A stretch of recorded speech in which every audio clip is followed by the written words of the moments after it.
In 1178 BC, marauding bands from the north finally breached the walls of Hattusa, the capital of the Hittite Empire. But when they poured into the streets, they didn't find a defending army or panicking citizens. They found a ghost town.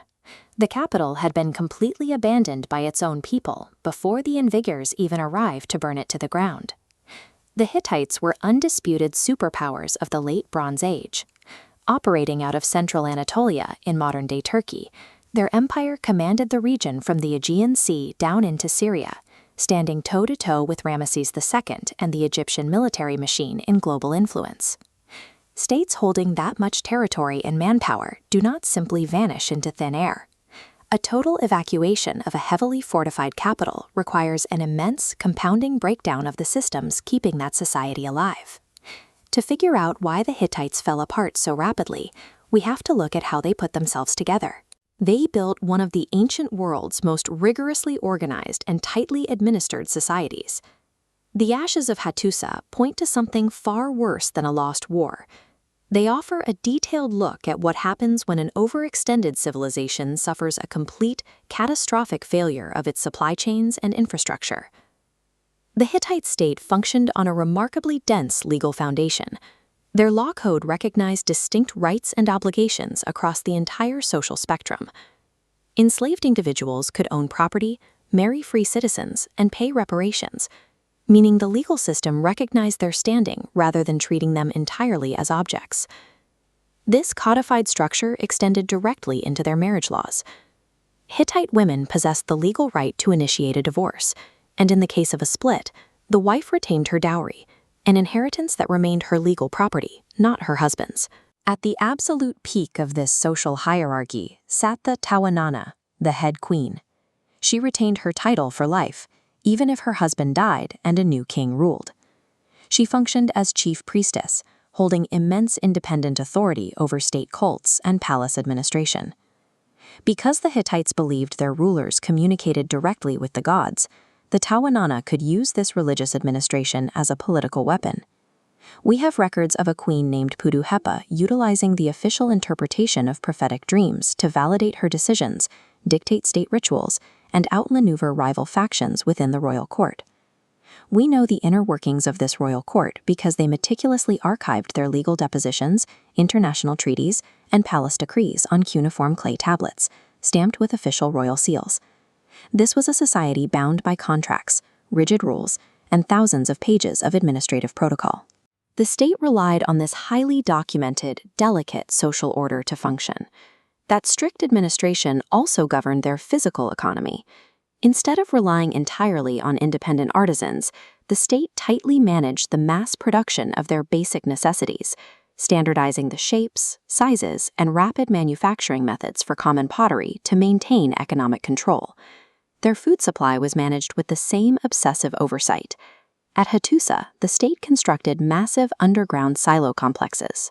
These hermetically sealed chambers were designed to stockpile hundreds of tons of barley and wheat collected from rural farmers, which the king then redistributed. Since rainfall in central Anatolia was unpredictable, they also heavily engineered their water access.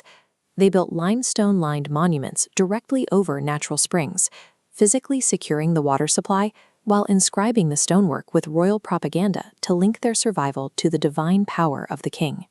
This created a massive hub-and-spoke logistical network. Grain, olive oil, and raw materials were constantly funneled inward from the provincial edges of the empire to sustain the tens of thousands of administrators, priests, and soldiers living in the capital. Centralizing their resources made the Hittite government incredibly efficient, but it introduced a fatal vulnerability. The entire survival of Hattusa depended completely on the continuous, uninterrupted flow of both domestic harvests and international trade.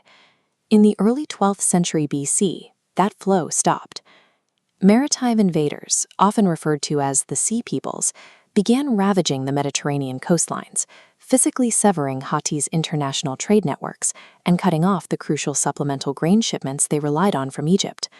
As external resources dried up, the rigid internal bureaucracy cracked. Rival factions within the royal family, backed by various provincial lords, fought a bitter civil war over a contested throne, pulling troops away from the borders. But the final blow wasn't delivered by soldiers. We know exactly what broke the empire, thanks to ancient juniper timbers excavated from Gordian, a site on the empire's western edge. This chart displays the isotopic data extracted from those tree rings, specifically measuring annual growth. Because juniper trees grow less during dry years, this sequence provides a highly accurate climate record. Between 1210 and 1187 BC, the data shows a severe decline in rainfall across the region. And right here is the breaking point. From 1198 to 1196 BC, growth nearly stops entirely. The region experienced a devastating drought lasting 3 consecutive years. Missing one harvest was difficult, but missing 3 meant those massive underground state silos ran completely dry. With no domestic grain, no international shipments, and an active civil war disrupting the roads, a catastrophic starvation event gripped the capital. The king and his royal court realized the central hub could no longer sustain human life. Facing starvation, the remaining elites packed up their personal guards and simply walked away from Hattusa, abandoning the great stone city to the wilderness. Once the central command disappeared, the massive, unified empire fractured into dozens of disconnected, small-scale Neo-Hittite statelets. The grand, continent-spanning machinery of the Hittite world was permanently broken. Without constant maintenance and administration, the harsh, unforgiving Anatolian landscape quickly reclaimed the farms, the roads, and the architecture, burying the evidence of their complex bureaucracy in the dirt. The Hittites engineered one of the most rigorously managed, legally nuanced, and logistically advanced societies of the ancient world. But their collapse proves a chilling point. When supply chains break and the climate turns hostile, even the most sophisticated systems can be dismantled in just a few short years.